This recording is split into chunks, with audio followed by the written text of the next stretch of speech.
नमस्कार मित्रांनो, आपल्या कुक विथ रुपाली या कुकिंग चॅनल वरती तुमचे स्वागत आहे। तर आज मी बनवते झटकन पटकन अशी 10 मिनिटात 10 ते 15 मिनिटांमध्ये बनणारी भरलेल्या वांग्याची भाजी। चला दाखवते तुम्हाला मी काय काय साहित्य घेतले। 7-8 वांगे आणि इथे मी घेतले 3 टोमॅटो, थोडीशी कोथिंबीर। आता याला करूया आपण साईडला। आणि इथे मी मसाला घेतला आहे भाजून। तुम्हाला तर माहिती आपण मसाल्यामध्ये काय काय काय घेतो ते सगळं आपल्या इतर व्हिडिओमध्ये मी मसाला कसा आणि कोणत्या प्रकारे काढायचा हे मी दाखवलेला आहे। तर तोच का मसाला मी इथे काढला आहे आणि वाटून घेतलाय। गरम करायला ठेवली आहे मी आता। तर इथे थोडंसं कढईचं पाणी होतं, आपण कढईचं पाणी थोडं आटवूया आणि मग मी सोडते कढईमध्ये तेल। झटपट पटापट अशी 15 ते 20 मिनिटांमध्ये आपली भरलेल्या वांग्याची भाजी रेडी होणार आहे मित्रांनो। मस्त कडकडीत तेल होऊ देऊया आपण। बघा तेल मस्त गरम झालंय मित्रांनो। आता बघा यात मी थोडी सोडते, इतकंच कडक तेल व्हायला पाहिजे।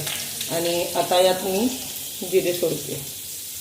वांग्याची भाजी असली तर जिऱ्याची फोडणी नक्की द्यायची मित्रांनो, मस्त असा फ्लेवर येतो भाजीला। हे झालं।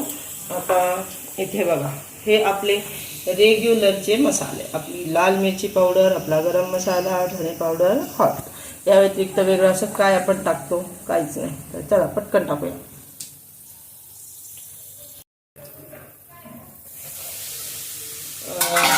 मस्त कडकडीत तेल झालेले, त्यात मी आता हे आपले मसाले सोडले आणि हे जळू नये यासाठी मी थोडंसं पाणी सोडते।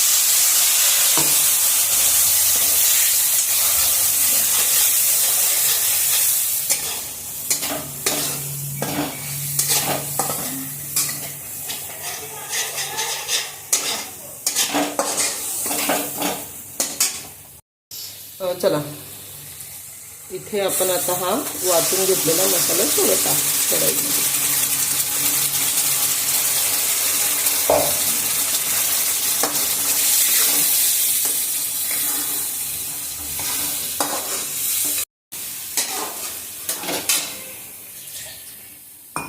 तर हे बघा याच्यामध्ये जो थोडासा मसाला राहिलेला आहे त्याला मी काढून घेते आणि पण